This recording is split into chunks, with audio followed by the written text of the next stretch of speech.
Good morning, everybody. If you're in the US, good morning. If you're in Lebanon, good evening. If you're in Europe, good afternoon. Thank you, everybody, for joining me for my PhD defense.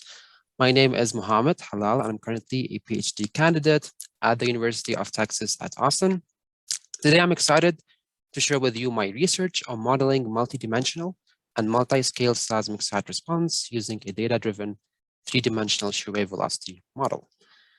I wanted to start this with a little bit of background about myself, which will set my perspective and my motivation.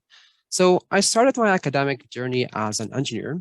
I earned my bachelor's in 2017. And while working towards my bachelor, I spent one semester at the University of New Mexico and another semester doing research at the University of Illinois. And after graduating, I joined the University of Texas, first for my master's in geotechnical engineering and soon my PhD. But while working towards my PhD, I felt that there was a missing link. So I sought another degree from the Department of Statistics and Data Science. And I saw this degree really motivated by the idea of bringing data science into engineering. As such, the focus of my research so far has been where these two fields meet and intersect. And this includes one-dimensional, two-dimensional, and three-dimensional subsurface imaging using geostatistics and data analytics, and then implementing these frameworks in numerical modeling for engineering applications.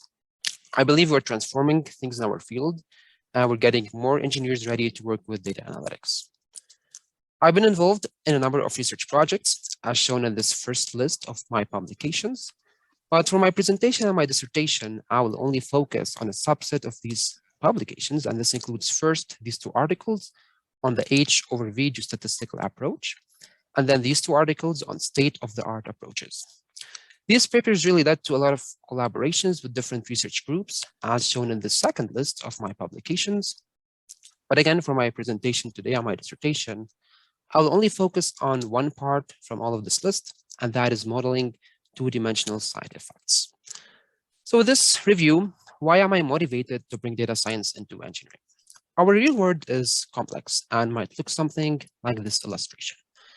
But in reality, we typically gather information about the subsurface at a single location and then idealize this complex world as shown on the right-hand side. So this is the current state of practice.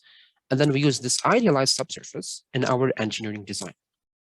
However, our engineering systems and infrastructure exist in the complex world. So an important question is, how do these idealizations influence the accuracy of the predicted engineering response? And the engineering response that I'm interested in is that due to earthquakes. When an earthquake occurs, it sends waves in different directions that travel through the bedrock and then through the soil into our buildings and structures. And this process can be split into these three components. First, we have the source, then the path, then the site effects. And although the site might be the smallest piece in this puzzle from a length or scale perspective, it is of significant importance. And that's what I'm going to focus on.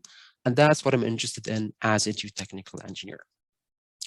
And the classic example of why site effects are important comes from the 1985 Mexico City earthquake, which was a magnitude 8 earthquake. Again, over here, you can see the three components. We have the source, the path, and then the site. And although the site, which is Mexico City in this case, was more than 400 kilometers or 250 miles away from the source, away from the epicenter, there was significant damage and loss of life in Mexico City. More than 400 buildings collapsed and around 10,000 people lost their lives. And just to put things into perspective here, if you're in Austin, I know most of you are, that's where you are, and this is a circle with 400-kilometer radius. And imagine an earthquake occurring on the border between Texas and Oklahoma and causing significant damage in Austin. This is the length scale we're talking about during the Mexico City earthquake. However, I want to emphasize something here, that damage did not occur all within this 400-kilometer distance. Near the epicenter, we had seismic stations that recorded strong shaking for the earthquake, which is expected. But within 100, 200, and even 300 kilometers, there was no evidence of strong shaking or damage as shown in these seismic station recordings. But in Mexico City, despite it being even further away from the epicenter, there was significant recording and damage due to the earthquake. And after looking more into what happened in Mexico City, researchers and engineers concluded that the last 40 meters of soil through which the earthquake waves traveled caused this amplification and stronger shaking. So the earthquake waves started here. They traveled 400 kilometers through the bedrock and then 40 meters through the soil. So 40 meters out of 400 kilometers, that's only 0.01% of the travel distance made all this difference. And this effect of the soil conditions is known as the seismic site effects. So it's the effect of the site conditions on the seismic shaking. And as engineers, it's important that we reliably predict site effects so that we can design our buildings to sustain these stronger levels of shaking. But an important question is, can we really predict site effects, especially using idealized models? So to answer this question, we rely on case histories. Engineers and researchers have installed seismic stations at the surface and at bedrock to record the earthquakes and see how the earthquake waves changed as they travel from the bedrock to the surface and better understand site effects. These sites where we have a sensor or recording at the surface and at bedrock are known as downhole array sites, and they're located in different places around the world, such as in California, Japan, and elsewhere globally. So these sites provide an empirical or an actual observation of site effects. So next, we can make a prediction using idealized models and compare it to the observations to try to answer the question, how do subsurface idealizations influence the accuracy of the predicted response? Many research studies have attempted to answer this question, and I synthesized the results from 5 studies over more than 600 downhole array sites, and the results are shown to the right. So here, the different circles correspond to the different studies, the 5 studies that I mentioned, and the circle sizes are proportional to the number of sites investigated in each study. And as you can see, I found that on average, site effect predictions at approximately half of the sites fail to accurately match the observations at downhole array sites, potentially due to subsurface idealizations.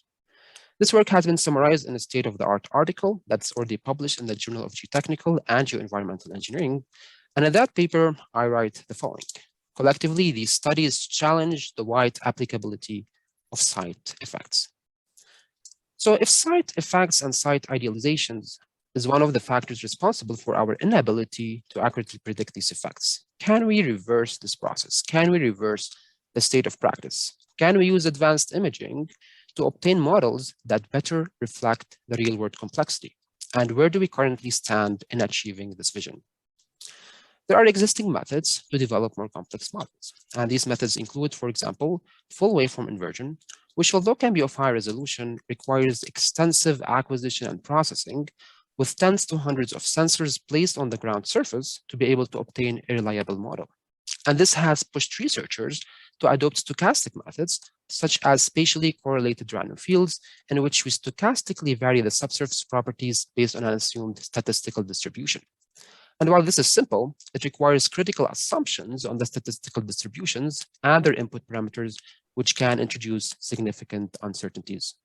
And as such, the lack of affordable and reliable 3-dimensional characterization methods is an impediment to more accurate seismic hazard assessment and risk mitigation. And thus back to my motivation of bringing data science into engineering. Can we combine our physics-based knowledge and data analytics to build subsurface models more accurately, but more practically as well?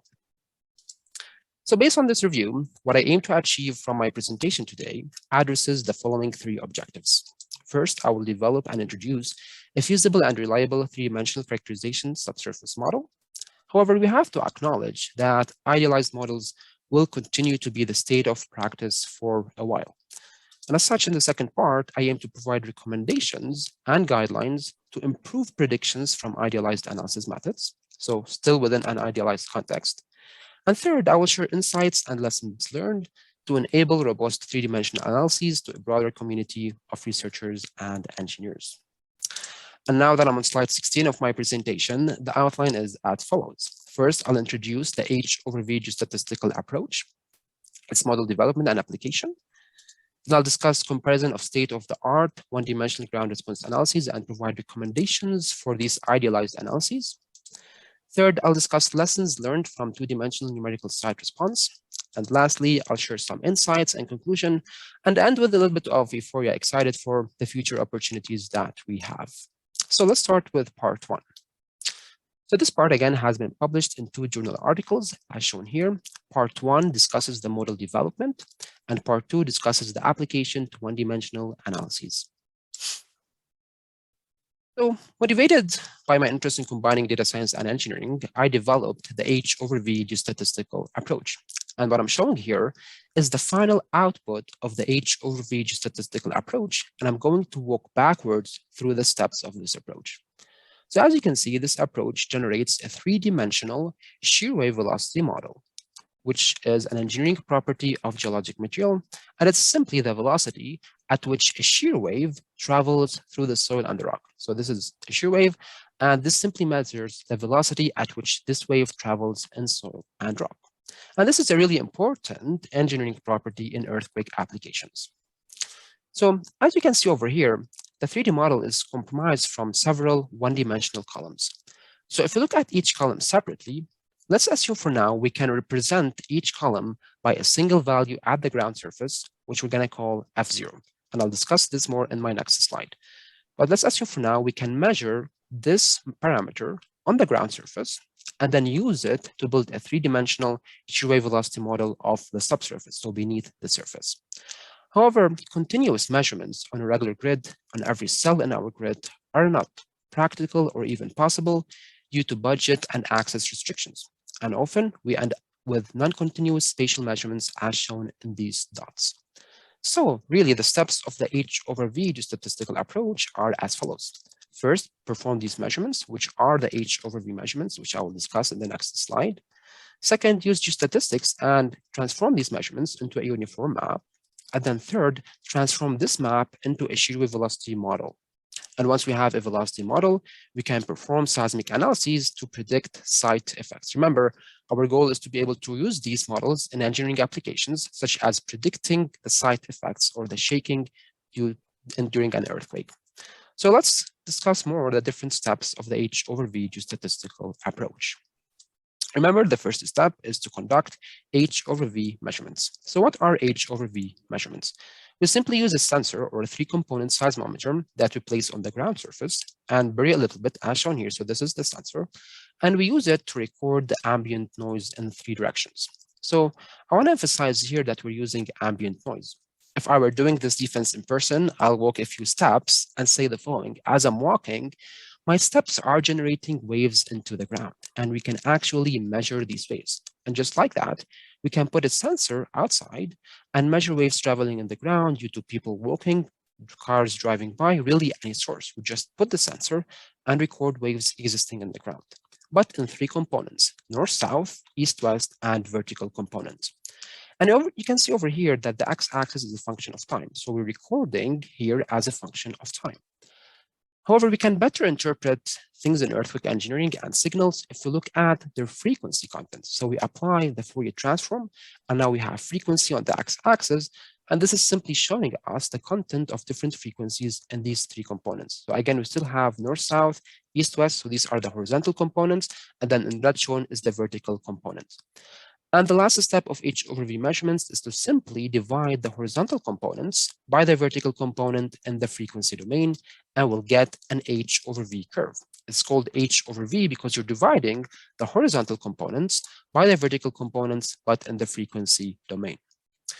If this curve exhibits a well-defined peak, as shown here, then the frequency at which this peak occurs is an estimate of the natural or the fundamental frequency of the site, which we mentioned before in the previous slide, which is again a function of shear wave velocity of the soil, which again we mentioned in the previous slide, divided by 4 times the soil thickness overlying bedrock. So the thickness of the soil deposits above bedrock. So as you can see, the fundamental site frequency is strongly dependent on shear wave velocity.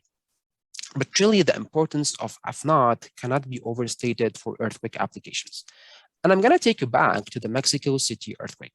In this earthquake, we had 2 seismic stations in close proximity, one on soil, which is called the SCT site, shown in red, and another one on bedrock, which is the UNAM site. And I'm going to show you the response of these 2 different sites to the same earthquake during the Mexico City earthquake. And as you can see, the waves traveling from the bedrock, and you'll be able to see soon enough that the shaking at the site, at the soil site, is much stronger than that on the bedrock site. So these recordings are again in the time domain. So here we're measuring as a function of time as the earthquake is moving. And if we look at things in the frequency domain, so we're looking at the SCT site in the frequency domain, the UNAM site in the frequency domain, we observe this strong amplification at a particular frequency.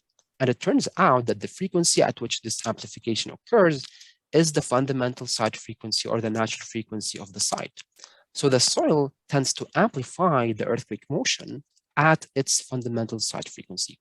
Therefore, we're interested in knowing this frequency so that we can better understand the effects of the soil on the site during a ground shaking. And as you can see over here in these examples, the H/V measurement can feasibly estimate the fundamental frequency using efficient, feasible, and simple tests. And the question is, however, the H/V measurements are still point measurements, meaning we're putting the sensor at a single location and measuring only at this single location. So the question is, how can we estimate a uniform map of the fundamental site frequency F naught? So the second step of the H/V geostatistical approach is to use geostatistical kriging, which is a spatial estimation technique, to uniformly estimate the fundamental site frequency on a uniform map. However, because the data typically show a trend, we use the kriging with a trend approach, and all computations were performed using the geostats Pi package developed by Dr. Perch and his team. So because H/V measurements are simple, we can perform several measurements. And again, I want to remind you, these are measurements in space on the ground surface as shown using these dots. And each dot is color-coded by the fundamental site frequency at the location of the measurement. So you can see here the scale. So the first step is to estimate the trend in the measurements. And for that, we apply a convolution between the measurements and a Gaussian kernel, as shown here, which simply assigns weights based on space, based on X and Y locations. And we get a trend of the data. But as you can see, the trend does not necessarily capture all the information in the measurements. For example, if you look at this bottom corner, the measurement has a higher value than the trend. So if we subtract the trend from the measurements, we get a residual at each measurement location. And so far, we have the trend on uniform map, and we have the residuals only at the location of the measurements. So the goal is to be able to estimate the residuals on a uniform map, so every cell in our grid, and add the residuals back to the trend to get a better estimate of the fundamental site frequency. And for this purpose, we're going to use geostatistical kriging. This allows us really to extract directionality in the data because geological properties are typically influenced by natural phenomena such as wind or rivers, which occur along certain directions. And by using geostatistical kriging, we can understand the trend in the data and the direction at which the measurements are correlated. So we apply kriging on the residuals, and then we estimate them on a uniform map as shown here. And then we simply add the residual back to the trend and get a final estimation of the fundamental site frequency on a uniform grid that better matches the measurements. So let's recap a little bit what we've done so far. So first step, we did the H/V measurements, non-continuous in space, and then we applied second kriging to estimate them on a uniform map. And now the third step, which is really the last step of the H/V geostatistical approach, and that is to use a single measured shear wave velocity profile. So this VS profile is measured with depth below the ground surface at this black triangle location. So we want to use this VS profile and scale it or modify it to match the fundamental site frequency of each cell in our grid. So how are we going to achieve this? Remember that the fundamental site frequency is a function of the shear wave velocity, so the average shear wave velocity divided by 4 times the soil thickness, the thickness of the soil to bedrock. So this measured shear wave velocity profile has a fundamental site frequency. And for the sake of simplicity, we're going to simply use the nearest measurement, the nearest H/V measurement to the VS location. So the VS is measured at this black triangle. We're going to simply look at the nearest H/V measurement, which is shown in magenta over here, and associate this measurement with this VS profile because they are in close proximity, so they are measuring the same subsurface properties. So next, we're going to calculate scaling factors. So the scaling factors are simply this constant measurement of the shear wave velocity profile divided by the F0 of each cell in the grid. So we divide this measurement, F0 H/V VS, by the value of each cell in the grid. So again, we get this uniform map of the scaling factors. And what these scaling factors represent is the amount that we need to modify or scale this VS profile, which has this fundamental site frequency, to match the different fundamental site frequencies in each cell of our grid. For example, if you look near the measurement, near the VS measurement location, which are these white cells, these has scaling factors of 1, meaning that we do not need to alter the VS profile significantly to match these cells. But for example, if you look at this bottom corner, this has a scaling factor that's much different than 1, meaning that we need to change this relatively enough to match these cells with a different fundamental site frequency. So the final step is to simply multiply the depth or the layer thicknesses of this measured shear wave velocity profile by the scaling factor, which is simply a constant for each cell, and develop a new VS profile for each cell in our grid, as shown here. So I'll try to explain this further next. So over here, you can see multiple shear wave velocity profiles that are color-coded based on the fundamental site frequency of each cell. And for example, remember we looked at these cells over here, which have a scaling factor less than 1. So if you multiply the depth or the thicknesses by a value less than 1, we're kind of shrinking the VS profile, which what you actually observe in these blue plots over here. So these blue VS profiles have lower depth to bedrock because they have a lower scaling factor. So really, it's very simple. Simply multiply the layer thicknesses by the scaling factor of each cell. You'll get a VS profile for each cell in the grid, and then you end up with a pseudo 3D VS model. We can look at 2D VS cross-sections, such as cross-section AA prime and BB prime, but in fact, we have a full 3D model. So it's really these 3 steps: measure H over V, apply geostatistical kriging, and then simply scale them to match the different cells in our grid. And this work, again, is summarized in this article that focuses only first on the model development. We've implemented this approach at 2 sites, that Treasure Island and the Delaney Park downhole arrays, both of which are located in the United States, and both of which are in seismically active regions. There's supposed to be an animation over here that shows the different earthquakes with time, but it's not playing. But really, that Treasure Island downhole array is located in San Francisco, and Delaney Park is located in Anchorage, Alaska. And here you can see this is Treasure Island, and then this is Delaney Park.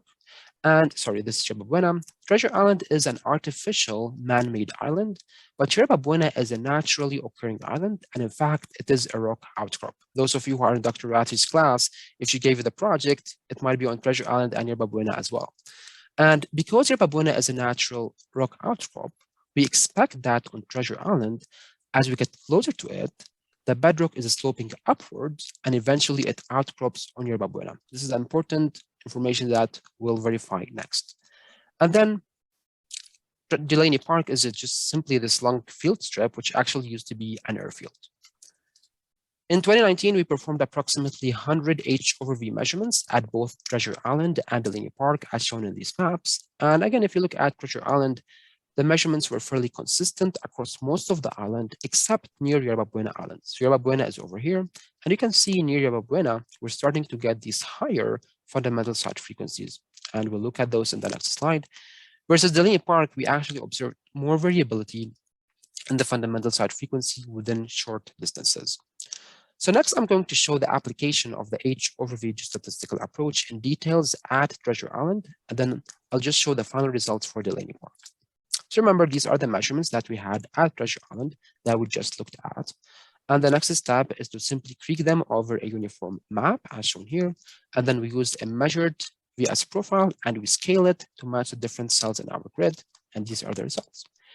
Yerba Buena, if you remember, is located near these blue cells. And we previously said that we expect shallower bedrock as we get closer to Yerba Buena Island, which what we are observing from the H over V statistical approach. We can see here the blue cells have shallower bedrock and shallower bedrock eventually as we get closer.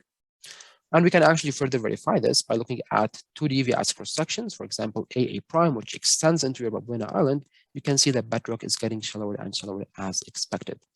And really, we can look at other cross-sections, but in reality, we have a full 3-dimensional shear wave velocity model from the H over V statistical approach.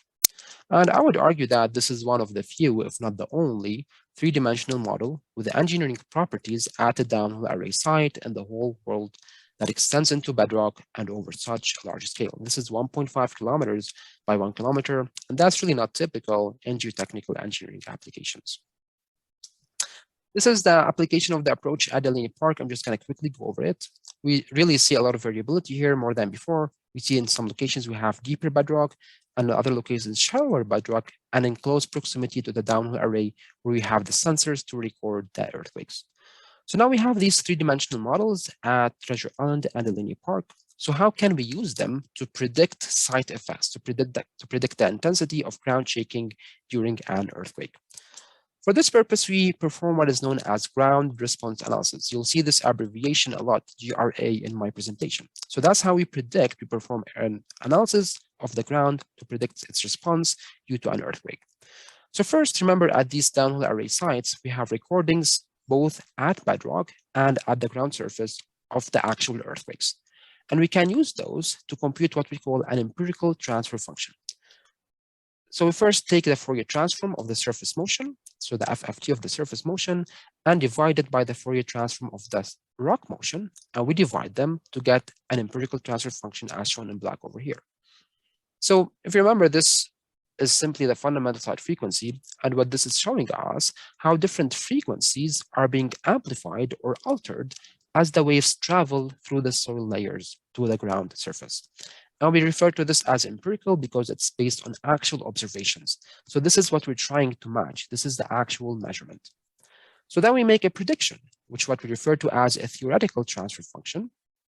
And for one-dimensional analyses, meaning our idealized analyses, we simply use a single shear wave velocity profile, which simply assumes that the layers are completely horizontal and flat, along with the other properties of the soil and the rock. And we solve the wave equation and we get a theoretical transfer function as shown in green over here. So now we have a prediction in green, we have an actual observation, and we can compare them to assess how well is our prediction relative to the observations. But again, this is based on one-dimensional analysis, meaning analyses with an idealized model rather than 2D or 3-dimensional analyses. So back to the H over V statistical approach. We actually have a 3D model at these sites, Treasure Island and Delaney Park. But I'm going to first focus on one-dimensional ground response analysis using the H over V statistical approach. And this application is simple because remember, each cell in our grid has a single shear wave velocity profile, a 1D VS profile. So we can perform seismic site response for each VS profile and get a theoretical transfer function for each cell in our grid or each VS profile. And then researchers have argued that if you average multiple theoretical transfer functions together and take their average, this kind of accounts for the real-world complexity. This is a simple way of accounting for the complexity of the subsurface, but while still using idealized and simplified analyses. So we get this combined theoretical transfer function that is shown in magenta over here. However, really one beauty of the H over V statistical approach is that this combined theoretical transfer function here is from all cells in our grid. But we can go back and incorporate cells from different spatial areas, such as the one shown in black here. So we only combine the cells within this black rectangle and get a new prediction and repeat that as a function of area, and then compare the results to observations and really assess what spatial area is influencing site effects. We know that the site effects are influenced by a relatively large area, and no one has really provided enough insights on what area is actually influencing site effects. So with this approach, we can actually investigate that. And this work is summarized in the second part, so part 2, application to 1D analyses at 2 downhole array sites. So next, I'm going to show the detailed application at Treasure Island. I'm not going to show the application at Delaney Park, but it is included in this article. So let's look at the application at Treasure Island. So shown in black over here, this is the empirical transfer function based on actual recordings of earthquakes at Treasure Island. And then shown in green, this is the predicted response using idealized analyses, using what we would call the current state of practice. And as you can see, the amplitudes are over-predicted, which is too conservative. But also the empirical transfer function shows the secondary peak that is not captured by the prediction, which is unconservative in this case. And we're going to quantitatively measure the match between the prediction, which is shown in green, and the actual observation shown in black, using the correlation coefficient, which is typically used for this purpose, and for which higher values are better. So the higher the correlation coefficient, the better our match is to the actual observation. And typically values greater than 0.6 are considered good fit. And then you can see we're starting with 0.63, which is not really a bad prediction. It's actually a good prediction, relatively good prediction. But can we further improve the predictions to match the actual observations by incorporating different areas from the H over V statistical approach by accounting for the real-world complexity, but while still using idealized analyses? So let's look at the application. We're first going to look at an area of 400 meters by 400 meters as shown until. So if you perform 1D analysis for each cell in this grid and then average their results or their transfer functions, we get this theoretical transfer function. And as you can see, we have the amplitudes reduced in better agreement with the empirical transfer function. And we have a great improvement in R. Now the R value is 0.86, but we're still not capturing the secondary peak that's observed in the empirical transfer function. If we go further to this pink area, really nothing changes. If we go even further to this darker green area, we start to, excuse me, we start to develop this small peak in that theoretical transfer function that is consistent with the empirical transfer function. And as you can see, the R value starts to go up again. And if we go even further to the full area shown in magenta, now we really have a superior R value of approximately 0.92. The amplitudes are well predicted, and we're starting to capture the secondary peak. But this only occurs when we incorporate the full area shown in magenta, which as you can see is more than 1 kilometer away from the downhole array. So these earthquake predictions are at the downhole array at this location. And only when we incorporate the full model, we start to capture the secondary peak. So is it possible that subsurface conditions at 1 kilometer away are influencing the site effects at Treasure Island? We'll investigate that later in this presentation. So with that, I want to conclude part 1 of my presentation, which focused on the H over V statistical approach, which can be used to develop more realistic subsurface models that account for the subsurface complexity in really a simple, economic, and time-efficient manner. And then we looked at the application of this approach, but in one-dimensional ground response analysis, so in simplified analyses, and we saw that we can improve the predictions even when implementing these models in idealized analyses. And we also investigated the spatial area influencing site response, and we saw that it could extend possibly to significant distances, maybe as much as 1 kilometer away, but we'll revisit that later in this presentation. So we have to acknowledge that this is not the only approach that can be used to improve site predictions using idealized analyses. And in the second part of my presentation, I will consistently compare state-of-the-art approaches that have been proposed in recent years that attempt to improve predictions, but while still using idealized analyses. So this work is published in these 2 articles. First, we have this conference article, and then the journal article that discusses all the results that I'm going to show next. One of the objectives of this part is to assess how does the H over V statistical approach, the predictions from this approach, compare to other approaches. And for this reason, we're going to compare 5 alternative approaches that attempt to improve site response, but while still using one-dimensional or idealized analyses. And we're going to apply these approaches at the same case study sites, Treasure Island and Delaney Park. And I'm just going to list the approaches over here, and then we'll discuss each approach in the next slides. So first we have shear wave velocity randomization, then travel time randomization. Third, we have the surface wave testing approach. Fourth, we have the H over V statistical approach. And finally, we have damping modifications. And the real objective is to identify the successes and the biases of each approach and provide recommendations for their improved implementation in practice. So this table over here shows the inputs that are needed for the different approaches, and I don't want you to get distracted by the amount of text in it. All I want to mention is that we implement each approach using its default recommendations, meaning for VS randomization, it requires all these input parameters, and we simply use the values recommended by Toro. And we came up with this term. We refer to these analyses as spatially aggregated one-dimensional ground response analyses to separate them from the traditional one-dimensional ground response analysis. And simply we refer to them as such because what we're doing in each approach, we're generating approximately 250 VS profiles, still 1D VS profiles, performing a ground response analysis for each one of these 250 profiles, and then averaging the results, aggregating the results to account for the spatial variability. And these approaches differ in how they generate these 250 profiles. But once we have the 250 profiles, the procedure is exactly the same. And this is true for all approaches 1 through 4, except for approach 5, in which we only use a single VS profile instead of 250, but with increased damping. But I'll get to that later in my presentation. Again, we implement all these 5 approaches at the same case study sites, Treasure Island and Delaney Park. But I'm just going to show the detailed implementation at Treasure Island, and I'll just show the final results at Delaney Park and provide conclusions and recommendations. First, we have shear wave velocity randomization using the Toro 1995 model. So first, I'm just going to go briefly over the approach. First, we randomize layer thicknesses from an assumed Poisson distribution. Then we sample the bedrock depth from an assumed statistical distribution, typically a log normal distribution. So now we have randomized layer thicknesses and bedrock depth. And then we assign shear wave velocity for each layer by sampling from a log normal VS distribution. And then we get a randomized VS profile, and then we repeat the procedure to get 250 randomized VS profiles in this case. And this approach is typically used for critical facilities and infrastructure, such as nuclear power plants, and has been examined by several researchers, as shown in this list. But an unsettling conclusion is that, although this approach is commonly used, it typically yields unrealistic VS profiles, which in turn lead to poor site response predictions.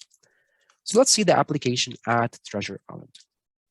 So we apply shear wave velocity randomization, add the measured shear wave velocity profile at Treasure Island, which is shown here in green, and we get a total of 250 random profiles as shown in red.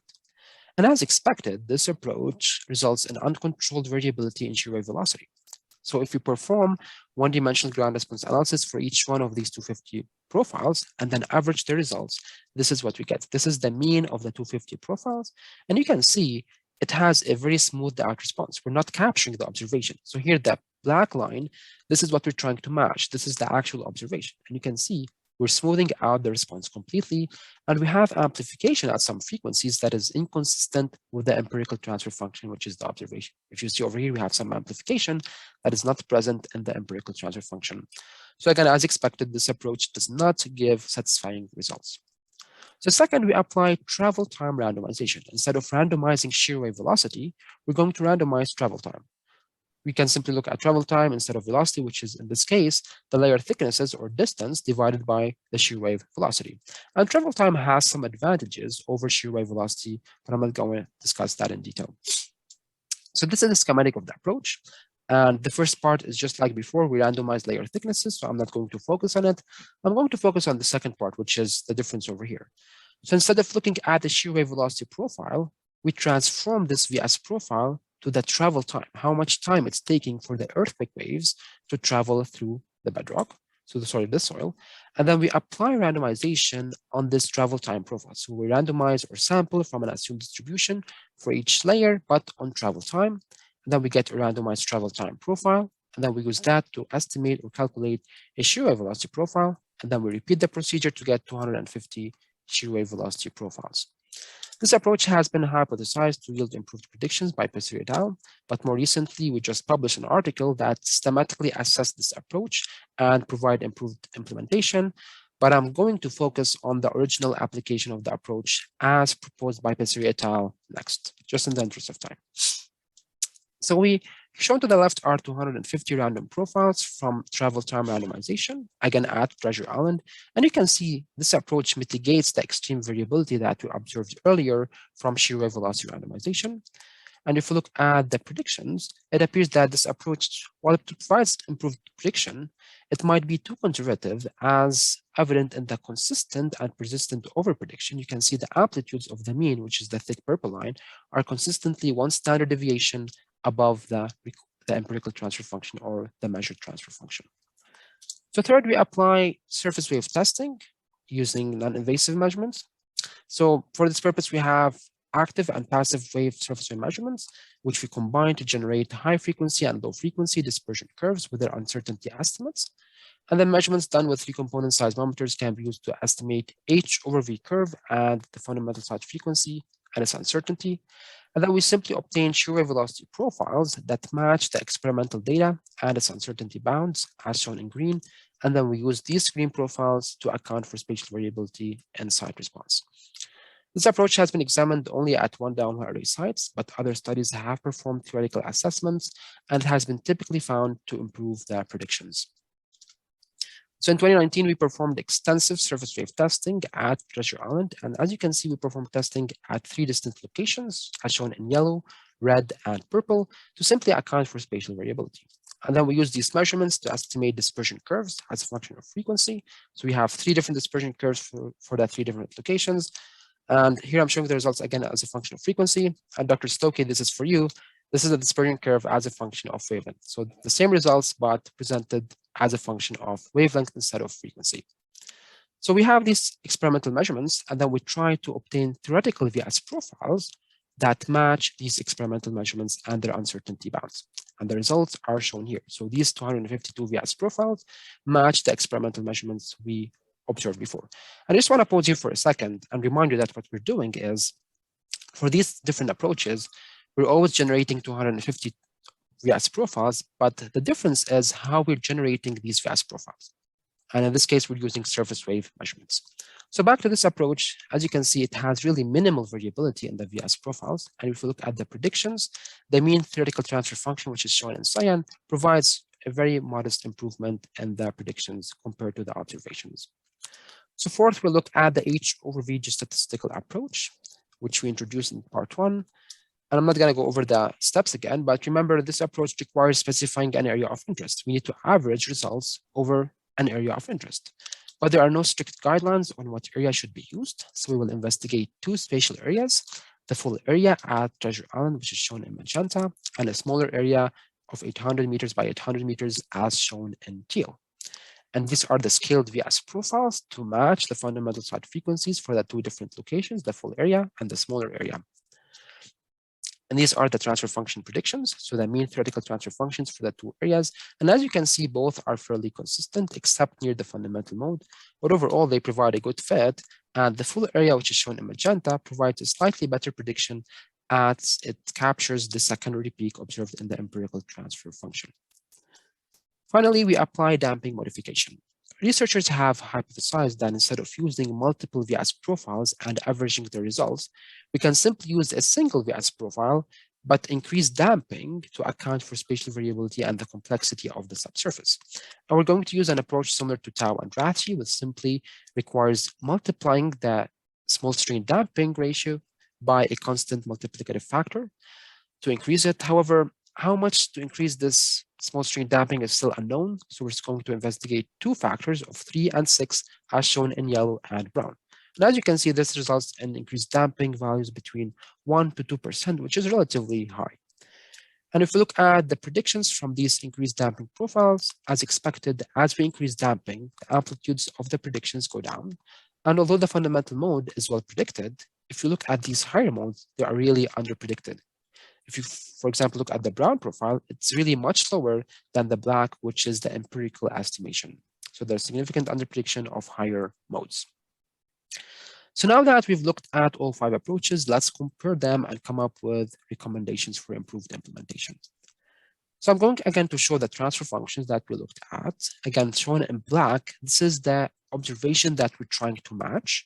Shown in green, this is the current, what I would refer as the state of practice, your idealized one-dimensional response. And what I'm showing here, this is the correlation coefficient, which again quantifies the goodness of fit between the prediction and the observation shown in black, for which higher values are better. And I'm going to introduce a new parameter over here, which is the transfer function misfit, which simply quantifies the difference in amplitude between the prediction shown in green and the empirical observation, which means we're quantifying these magenta areas, the difference in the amplitudes.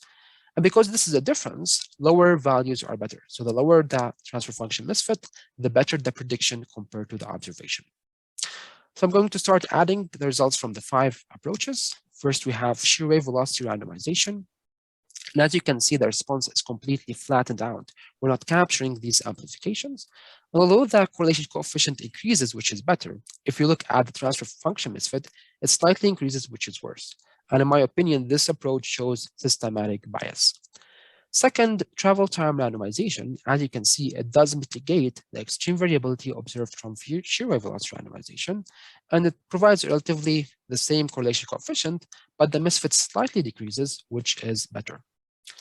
Third, the surface wave testing approach unfortunately did not yield a good prediction at the site. And as you can see, the correlation coefficient has the least improvement, although one can argue that the misfit is decreased the most in this case, and this is better. But simply what happened is that the 3 testing locations that we had from the surface wave testing approach did not show significant difference in the results, in the subsurface variability.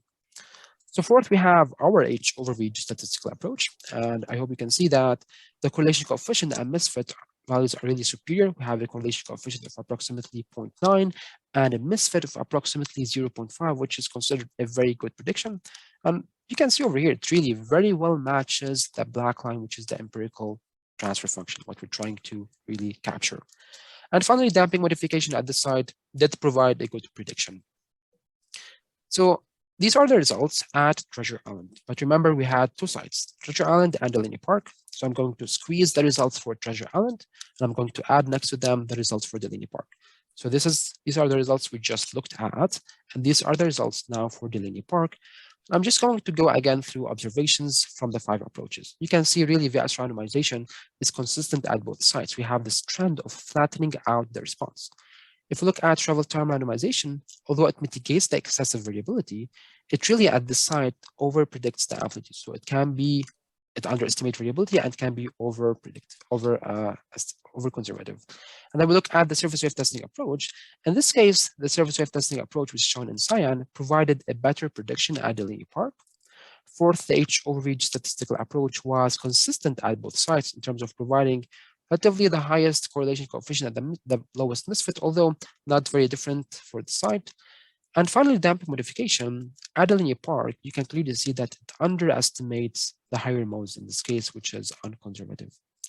So based on these observations, next I'm going to provide recommendations for improved implementation for each approach. Remember, VS randomization has systematic bias because it generates unrealistic shear wave velocity profiles. So we recommend invoking some criteria to screen profiles and remove those unrealistic ones. Second, we recommend linking input parameters to site-specific data. Regarding travel time randomization, although it improves the predictions, there's really a need to further scrutinize the steps of this approach and recommend also better input parameters. Third, regarding the surface wave testing approach, we observe that it's influenced by the testing locations. As such, there is a need to overcome the bias of the testing locations and plan the testing locations to better reflect the site conditions. Fourth, regarding the H over V statistical approach, as you can see, it provided the best improvement at both sites, but there's a need to apply this approach at other sites. And also remember, this site requires delineating the area of interest. So there's a need to determine what area is influencing site effects. And finally, regarding damping modification, we observed that this approach sometimes might improve the predictions, but in other cases, it might underpredict the amplification. So we recommend avoiding multipliers in excess of 3. But also remember, we currently do not know how much we need to increase damping. So there's a need to link the multiplier to site-specific information. And if you look at the second recommendation of each approach, there's a term or a word that's consistently repeated. And I'm just going to pause for a second here, but I hope you can see it. And if you look closely, it's site-specific or site conditions.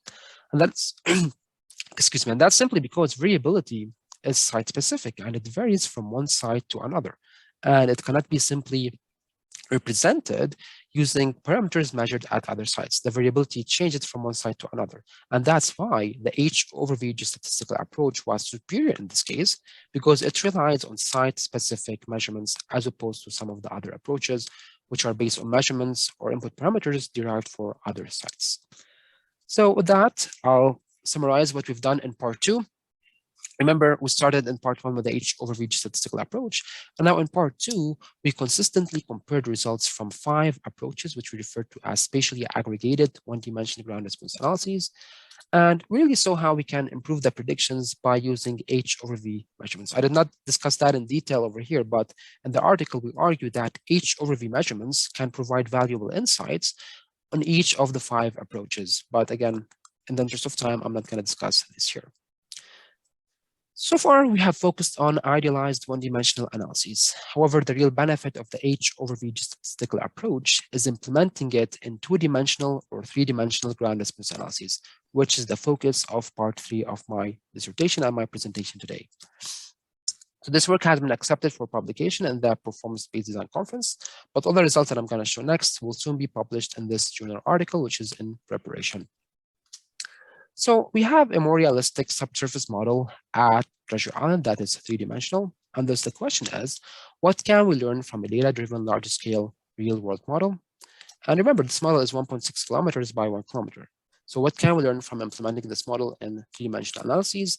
And can we further improve the predictions to better match the observations? Although we have a 3-dimensional model, First, I will only focus on 2D analysis, so selecting 2D cross-sections from the 3D model. And I'll say a few words about 3D analysis towards the end of my presentation. So we simply select 2D cross-sections from the 3D model and use those in the analysis as shown to the right. And all computations were performed using high-performance computing resources available at the Texas Advanced Computing Center. And we're using a new software known as Seismovilla, which is being developed by our colleagues at Caltech University. And this simply shows the boundary conditions. So we extend the boundaries to minimize the boundary effects, and we use free field boundary conditions. And we're simply using 5-meter quadrilateral elements all throughout the model for simplicity, as shown over here. And we have two objectives from this section of my presentation. The first objective is to investigate the lateral extent, or the area that is influencing site effects. And we're going to first start with the idealized analysis, a single point measurement, and then incorporate larger lateral extents from the same cross-section and see how these different lateral extents influence the site effects. But this is only a single cross-section from our 3D model, and we can likewise get several cross-sections at different azimuths as shown over here. So the next part, we'll look at the azimuthal variability of the site response predictions. So let's first look at the idealized response again. So this means we're measuring the subsurface at a single location, which is this green line over here, and assuming that the full model is as measured at this line, which is shown to the right. So we have these horizontal layers as shown here, and then we're going to look at the earthquake response from numerical simulations.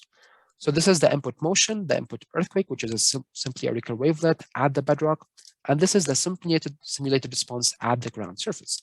And as you can see, there's an amplification. So the site effects are amplifying the motion. We have a much stronger shaking, but also for a longer duration.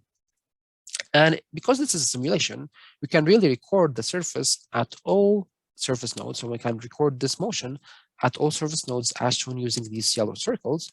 And then we're going to rotate this so that we can plot the results next to each other. So these are the recordings at these different nodes.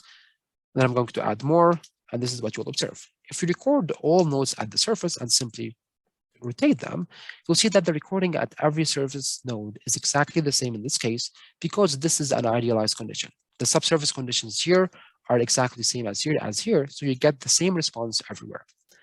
So what we're going to do next is we're going to start incorporating larger and larger areas to investigate the effect of the lateral extent on the site effects. But first, I'm only going to show results for these two cross-sections. I'm going to show their animation results, and then I'll show the final results for all 4 cross-sections and make some recommendations. So the first cross-section extends from -600 meters to 600 meters, as shown in this light blue line. And if you simulate the earthquake, these are the recordings at the surface. You can really see the response is similar to the idealized conditions. We do not see significant variability between different recordings. But if you look now at the full cross-section, which extends from -650 to 1,050 meters, the difference here is that we're incorporating the shallower bedrock area. Remember, this is the Treasure Island downhill array, and over here we have here Babuena Island, which has shallower bedrock. And if you look at the 2D VS cross-section, we have this shallower bedrock in this yellow rectangle. So if you simulate the earthquake using this cross-section, this is what we'll observe. I hope you can see that now the recordings at different surface nodes are different from one another. And there's this train of waves traveling from right to left. You see these waves traveling from right to left. And what's simply happening as the earthquake waves go upward from the bedrock, they hit this inclined bedrock and refract, and then hit the ground surface and travel from right to left as shown here. I'm going to show you the actual animation, and I hope this will be even clearer next. So I'm going to play the animation of the earthquake for both cross sections at the same time, and I hope you'll be able to see the difference. So here you go. In the beginning, the animations are the same, but soon enough, you'll start to see these strong waves traveling from right to left for this full cross section, versus really nothing going on over here. Again, we're going to repeat the animation, and you'll see now strong waves traveling from right to left versus really not much going on here. Strong waves from right to left, nothing going on over here. And thus, we can really see that based on this theoretical assessment, it appears that even subsurface conditions as much as 1 kilometer away are influencing the entire domain. But again, this is only based on theoretical assessments. We did not compare the results yet to observations. But remember, this is a downhill array site, and we have actual earthquake recordings. So we're going to look back at transfer functions and see if we can observe a similar effect in the actual recorded ground motions. So now I'm going to show the transfer functions, which we looked at before. First, we have the recordings, the simulated motions at the surface node. And these results shown in green are for the idealized response. This is the simulated motion at the ground surface. And this is the transfer function from the idealized prediction. And then shown in black, again, this is the empirical, or what we're trying to match. This is based on actual earthquake observations. And we mentioned this before. For this idealized response, the amplitudes are over-predicted and the widths are under-predicted, meaning we're not capturing the secondary peak that is observed in the empirical transfer function. So next, we're gonna increase the lateral extent of the cross-section. So first we have this from -100 to 100 meters, this red rectangle, and we see that the amplitudes start to get reduced and become in better agreement with the empirical transfer function, but we're still not capturing the secondary peak. If we go even further now to -300 to 300 meters, as shown in this light red rectangle, now we will start to well capture the amplitudes. And you can see we are within ±1 standard deviation from the observed response. If we go further, we don't see a huge difference, but look what happens when we incorporate the full cross-section, which I'm going to show now in dark blue. So if we incorporate the results of the full cross-section, first, if we look at the surface motion, we have this difference between 5 to 10 seconds. And again, these are the surface waves being generated by the shallower bedrock in the zone. And now if we look at the transfer function for this full area starts to show the secondary peak. Although it's not in perfect agreement with the empirical transfer function, at least we're starting to capture the secondary peak, which is promising. But remember, this only occurs when we go 1 kilometer away from the downhole array site. So back to the question, what can we learn from a data-driven large-scale real-world model? In the article, we argue the following. These results systematically highlight the large lateral extent that influences site response, underscoring really the need for reliable subsurface characterization methods over large areas, such as the H over V geostatistical approach. So remember, we had two objectives. First, assess lateral extent, and we saw that it could extend to significant distances as much as 1 kilometer. So in the second part, we're going to briefly look at the azimuthal variability of their results. So we have cross-sections in increments of 15 degrees, and we're going to look at their site response predictions and assess whether there's azimuthal variability in the site response predictions. I will directly show the results here for the 12 cross-sections just in the interest of time, and the results are shown in two different groups. And just for the sake of simplicity and for clarity, and you can see that there are differences based on the cross-section azimuth. In particular, if you look at these cross-sections to the right, which extends to the shallower rock zone, we have significant differences in the simulated response at the ground surface, and also significant differences in the transfer functions. So an important question here is, which cross-sections are more favorable? Which cross-sections best match the empirical transfer function or the observation at Treasure Island? So we're going to look again at, if you remember, the correlation coefficient and the misfit value, which quantify the goodness of fit between the prediction, in this case shown in purple, and the observation shown in black. And I'm going to show the results in polar coordinates, meaning I'm going to plot the results for each cross-section as its angle, and the results are going to be represented through the length of the bars. If you remember, for correlation coefficient, the higher values are better. So the taller the bar, the better the prediction is relative to the observation.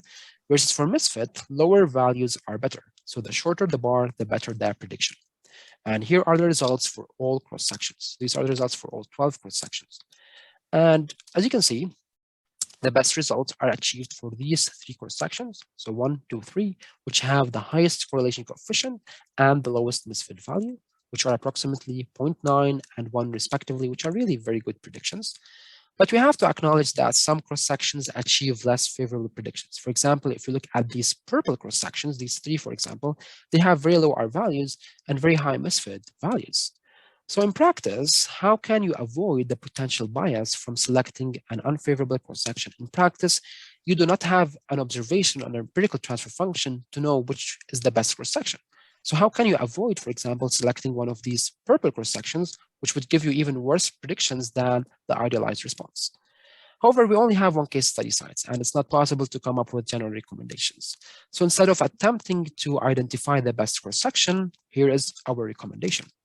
So I recommend that we perform multiple 2D analyses at different azimuths, as we did over here, and then average the results to come up with an average azimuth result as a simple mean to account for the three-dimensional variability. And again, the result here is shown in red. So perform azimuthal 2D cross sections and average the results to account for spatial variability. This is similar to what we did with 1D analysis. If you remember, we did multiple 1D analyses and then average the results. In this case, we're doing the same thing, but for 2D analyses, again, to avoid the bias from selecting an unfavorable cross section.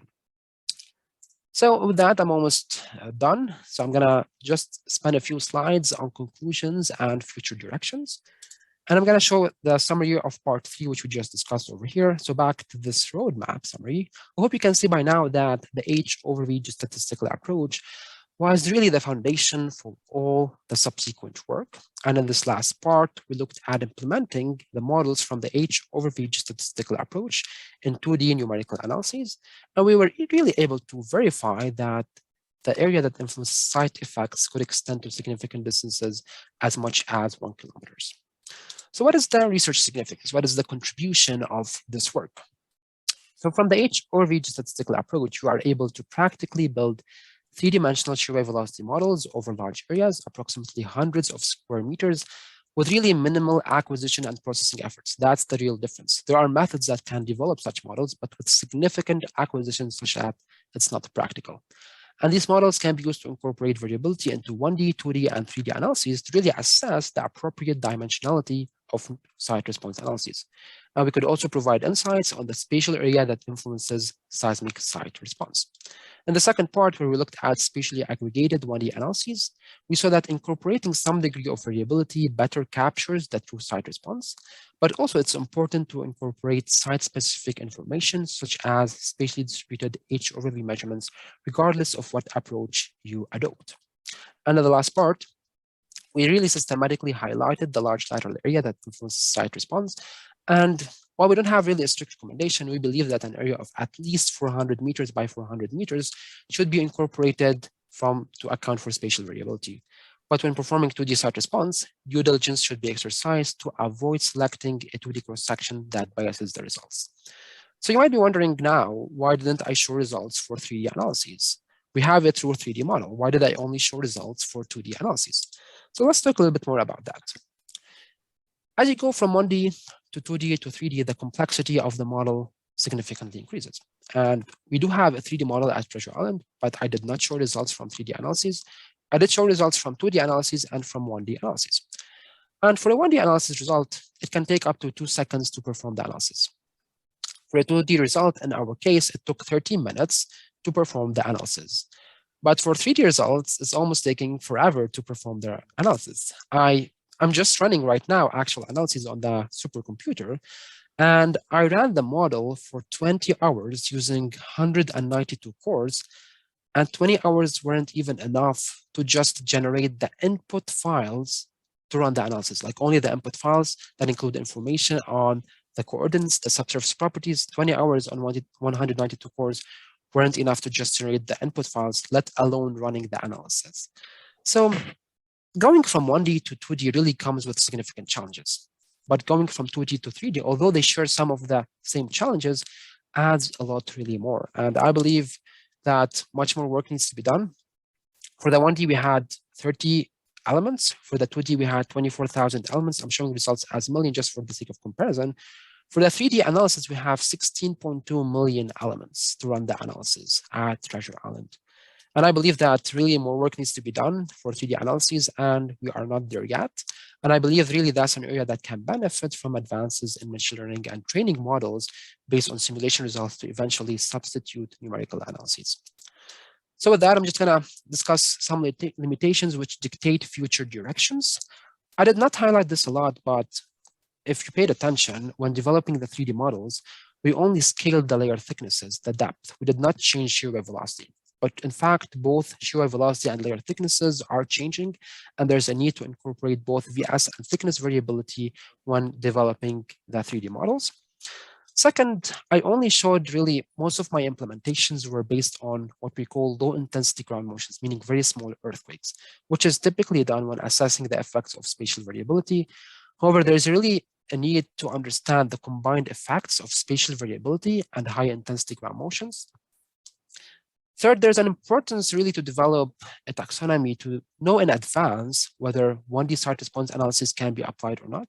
And much work has been done in this area, but I believe one important parameter that should be used would be the standard deviation on H over V measurements. And I believe this can be a really promising parameter to determine whether 1D site response is applicable or not. And finally, definitely implementing this model in 3D analyses and at more complex sites.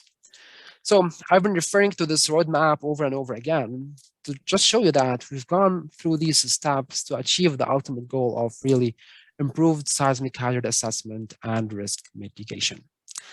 With that, I'd like to acknowledge the funding that we've received from Pacific Gas and Electric, and also the really support from the Seismo Lab team.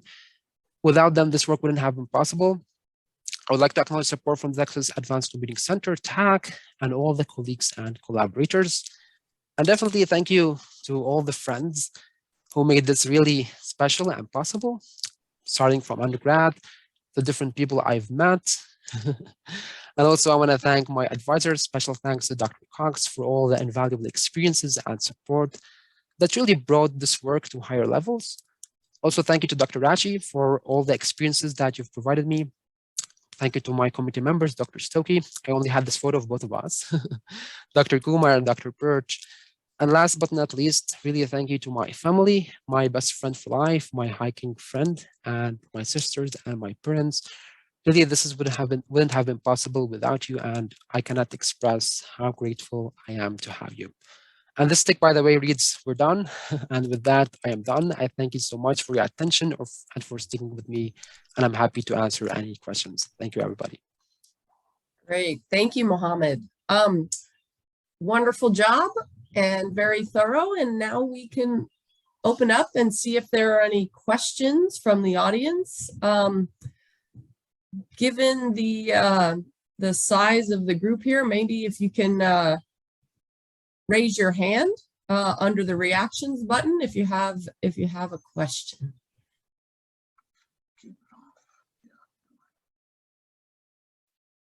It's hard enough to ask a question in person. Sometimes I think it's even harder on Zoom to. You can type it in the chat if that's better. Is it okay for me to break the ice? And I know I have time to ask questions later. Yeah. Can I say one thing publicly? Please. You are an excellent science communicator. Yes. Thank you. Fantastic. I felt like I was watching Discovery Channel the whole time. Thank you. I appreciate it very much. I guess agree more. We have a question in the chat.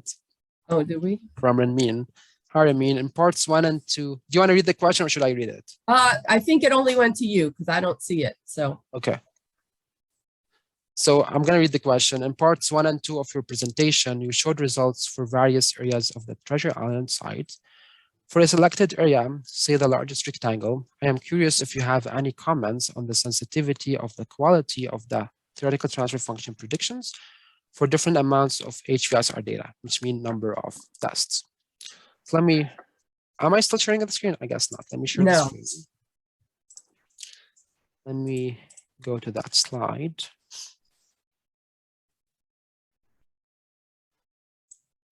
Okay, I guess Ramin is asking about this slide, and he's asking about the number of H over V tests. So let me go back a little bit. So these are the tests that were performed at Treasure Island. I believe as long as you have good coverage in terms of H over V measurements, and you're really capturing the spatial variability with distance, then the number of tests really shouldn't matter. As long as your results are fine enough to capture the variability, the number of tests should not matter. And maybe you can mention some of the issues at Delaney Park where we have some holes. Yeah, for example, at Delaney Park, we actually attempted to fill these holes, and Dr. Cox did travel with the sensor and did the measurements, but for some reason, the recordings weren't good enough. So we did have measurements over here, but the results weren't really good, so we couldn't fill the gaps, but that's something we're looking forward to do in the future. And for now, I believe really at Delaney Park, I wouldn't trust going all this big area, although we do that. I feel more confident just looking at a smaller area that's really well sampled by the H over V measurements. Okay. Thank you, Remy, for the question. Mm-hmm. All right. Any other questions? I guess Alan has a question. Oh, yes, please go ahead. Yes, well, first of all, I'd like to say, Mohamad, I want to parrot your advisor's comments. This was a very, very wonderful presentation, well primed. And I'm going to ask you for a copy of this because I have students this summer that I'd like to actually watch this over with them. So that's just my comment. Your results and your recommendations are very compelling. However, I want to ask you this question. From observational seismology point of view, you've basically compartmentalized side effects from the other two, elephants in the room, source and path. And it's been long observed that where path effects ends and side effects begins is quite arbitrary. And so I was wondering, do you have any thoughts in the years that you work on this notion of breaking up path and side effects? Sure. Thank you for the question and for the comments and for the kind words. I did not do a lot of work on really trying to understand like path effects, but I have read some papers that have tried to look at, for example, the azimuth of the source and its effect on the transfer function. But to be honest, I haven't looked at that. Definitely, the literature strongly argues that there could be some correlation, and like it's not easy to separate path and side effects. But as of now, we did not look more into that effect. And I believe as long as, for example, the waves at the base of your, like the base between the soil and the path effects, as long as the waves are arriving vertically, that shouldn't matter. But if you have spatial variability in the bedrock, which is affecting, for example, the input from the path, then that can become more important. But sorry, I don't have more information for now. That's okay, but that's a good enough answer for now. I hoped you would be looking into this leaking from path to side effect or this approach in the future. Absolutely, it's a very important question.